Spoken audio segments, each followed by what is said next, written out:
Alright everyone, welcome back to the CM42 TV Movie Journal. Another episode of our Cinema Trips series. I was going to say another episode of our Cinema Trips episodes, our Cinema Trips series, right here on the movie channel. And this one to talk about No Time to Die, the brand new James Bond film. Can you believe it's actually here eventually?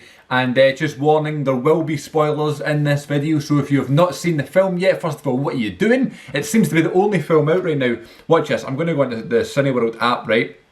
And I'll show you how many, look at this. Look at all the showings of No Time to Die today.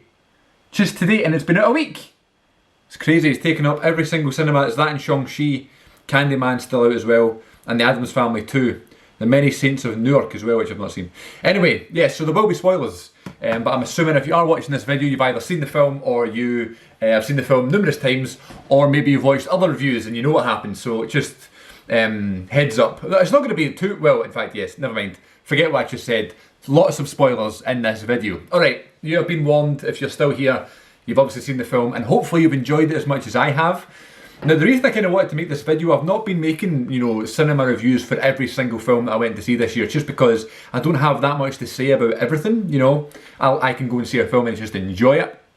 But like very little films these days do I have so much to say on first viewing that I need to make a video about it. It was different when I was doing the podcast, or if I've seen the film numerous times, or if it had been out for a little while and I've maybe gone back to seeing it and let it sit for a bit in my mind. But this film is definitely one of those because it has been a week since I've seen it, but that's not the point. I could have talked about this film as soon as I watched it. I have never been like the biggest James Bond guy, just in the nature of like, I've not watched them all, I've not seen every single film. I know there's loads of them. I have the box set of them all that I got for Christmas last year. Not even started it yet. And before I'd seen No Time to Die, I'd watched Dr. No, and I'd watched all of the other Daniel Craig films. So what is that? Casino Royale, Quantum of Solace, Skyfall, and Spectre. I think that's all, and then of course No Time to Die. So the 5 films that Daniel Craig did, I've seen all of those ones. I saw all of them in the cinema, apart from Quantum of Solace maybe, I don't know.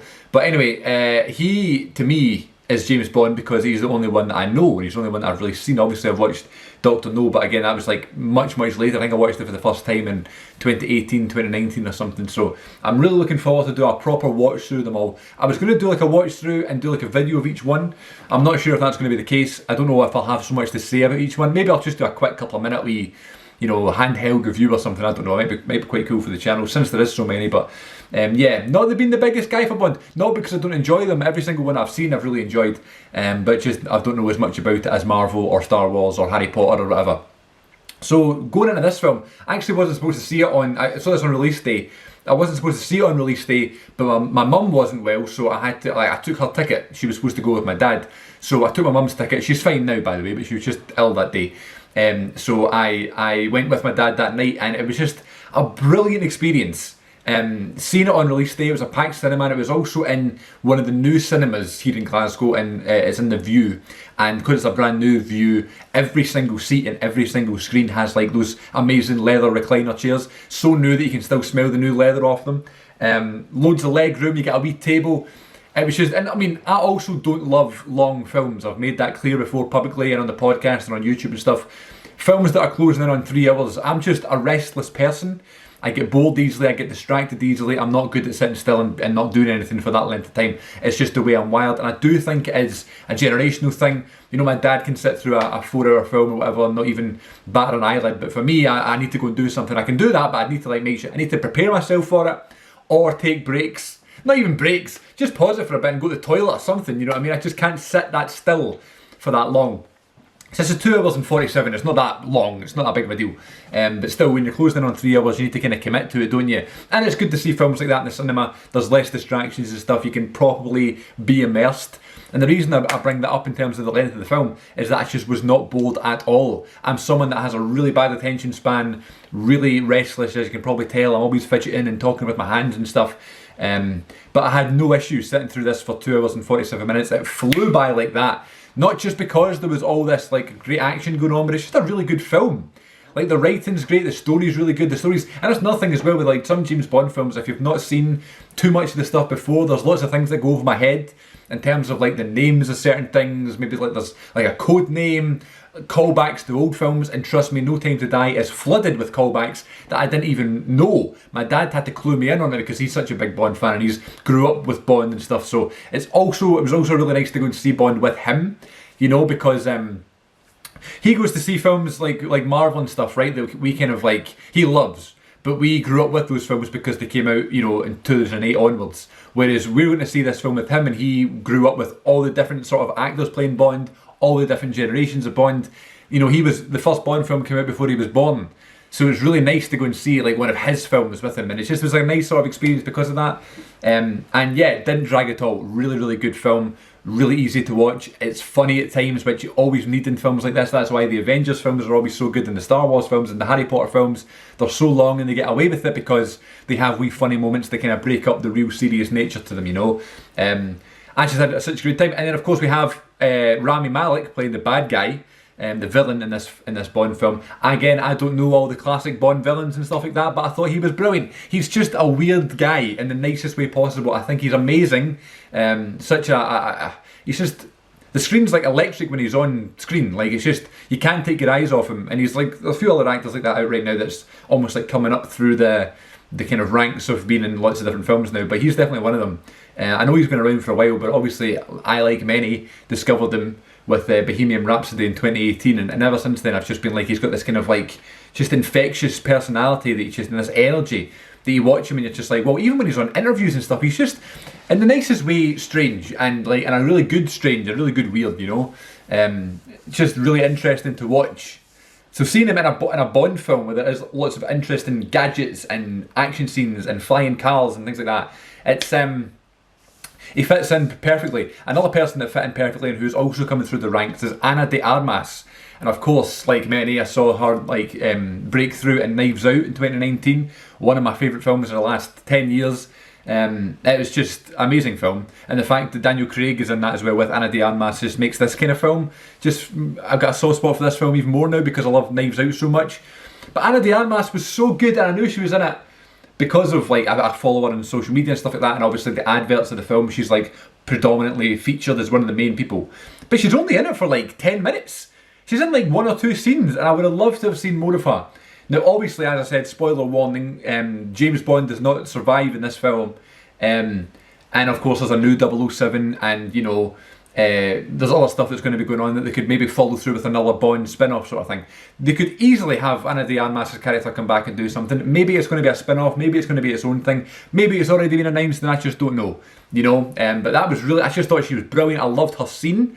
She was like the nervous new cop with James Bond, and she was like taking a shot to take the tension off, and then when she was fighting, she was so good. And even like James Bond was like, I like her, you know, I like this one, or whatever she said. It was just so good, and she's such a great actress. I love her. She's got such great eyes, and she's really sweet and innocent. And she can tell that she's just like pours her heart and soul into both roles that I've seen her in Knives Out and No Time to Die. I thought she was one of the highlights of the film. I'm just a bit not great with names and stuff like that in terms of newer people that I'm not familiar with. Ralph Fiennes, obviously, Ralph Fiennes, great as always. Let's see, I should have done this beforehand. I don't like not being prepared. Who else did I want to talk about? Yes, Léa Seydoux, who plays Madeline, obviously from Spectre as well. Brilliant, love her as well, thought she was great, she's so good. Again, really descriptive eyes as well, which is really good. And then there is, let's see, who am I thinking about? Yes, Ben Whishaw, who plays Q. I thought he was great too. I don't know much about him, and I feel like I have seen Spectre, but only the one time, and it was years ago. So I don't know if there's more of a backstory there that I could maybe look into. Naomi Harris, obviously great as usual. Jeffrey Wright as Felix. I couldn't believe they killed him. That was a spoiler. Christoph Waltz, one of the best actors in Hollywood. Anytime Christoph Waltz is in a film, you're going to have a good time. And then it is Latasha Lynch who plays Naomi, who is the new 007. It's going to be interesting to see where they go with that. I thought she was good. I feel like there was some of her scenes and development was lacking a little bit. I didn't care as much for her as maybe I should have done. And I think there was so much more they could have done there to make us care a little bit more about her. We're immediately judging her because she's not James Bond, however she's 007. And I know she gave the numbers back to him and stuff when he came back and stuff, but now obviously he's no longer around. She's going to take the numbers going forward. I feel like they could have did something to really make us care more about her and not judge her immediately. So, you know, I think she was great though. I shouldn't say great, I thought she was really good. She's got potential to be great and a great character. They need to do a little bit more developing on her character, and I think we'll be grand there. But yeah, the shocker at the end of James Bond not making it off the island, I kind of saw it coming when he was like running late and they launched the missiles early, and Q's like, "Are you sure?" Things like that. But I mean, he always makes it off the island. It always is a happy ending, and you kind of want that to be a happy ending because that's who he is and stuff like that. But where are they going to go with this? I don't know. He should always be a character that's left open, like Batman or whoever, you know, Superman, I guess. It should always be left open, and you know, maybe it's to interpretation or not, but there shouldn't be a finale to that character. That being said, though, I had no issue with this.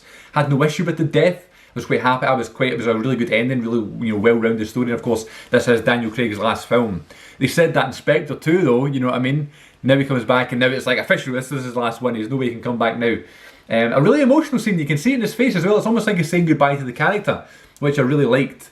So that was a really nice moment, you know, not only for the Bond character, but to Daniel Craig as a performance, you know. Yeah, I couldn't believe it, but obviously he got infected. Even if he was to go back and see Madeline and the kids and stuff like that, he's not gonna, or the kid, he wouldn't be able to touch them, and he wouldn't be able to kiss her and things like that. So that's obviously the sad part of it. And he's got nothing else to live for because she's the most important thing, and they are the most important thing in his life. So he's like, okay, I'm gonna do the right thing here. So that's very wholesome, and you know, he's the good guy pulling through the end. Also the opening scene when it was like the flashback to when, you know, she was wee, and yeah, and Rami Malek comes to the window. It was really spooky. Do you know what I mean? Really, really spooky. Kind of horror-esque when he like appears, and there's like this really harsh cut where it's like a close-up and then it's like a long shot, or sorry, a wide shot, and he's standing and he's all in white and stuff. That was really creepy and a really good way to introduce his character. And I love the fact after that scene with the ice and stuff, you didn't see him for ages in the film.